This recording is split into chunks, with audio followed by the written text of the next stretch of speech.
টি-20 বিশ্বকাপ চলাকালীনই ভারতীয় ক্রিকেটারদের ব্যাট নিয়ে বিস্ফোরক মন্তব্য করেছেন শ্রীলঙ্কার ক্রিকেটার ভানুকা রাজাপাকসে।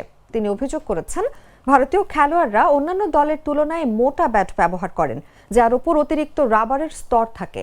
এতে তারা ব্যাটিংয়ে অতিরিক্ত শক্তি পান বলে দাবি তার। রাজাপাকসের এই মন্তব্য এমন সময় এসেছে যখন ভারত টি-20তে দারুণ আধিপত্য দেখাচ্ছে। গত 2 বছরেরও বেশি সময় ধরে তারা কোনো টি-20 সিরিজ হারেনি। 2024 সালে অনুষ্ঠিত আইসিসি টি-20 বিশ্বকাপে একটিও ম্যাচ না হেরে শিরোপা জিতেছিল। চলমান আসরেও ভারত যুক্তরাষ্ট্রকে বড় ব্যবধানে হারিয়েছে। রাজাপাকসে বলেন, ভারতীয় খেলোয়াড়দের ব্যাট আমাদের সেরা ব্যাটের চেয়ে উন্নত। মনে হয় যেন এতে অতিরিক্ত রাবারের স্তর আছে। এটা অন্য কেউ কিনতে পারে না, সব খেলোয়াড়ই এটা জানে।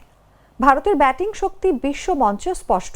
ওয়ানডে ও টি-20 র্যাঙ্কিংয়ে তারা শীর্ষে এবং 2024-25 সালের টুর্নামেন্টে প্রায় সব ম্যাচে জয় অর্জন করেছে। দুধার চকলেটে একাকার হয়ে ওঠা প্রাণ লেয়ার সম্পর্কের মিষ্টি ম্যাজিক।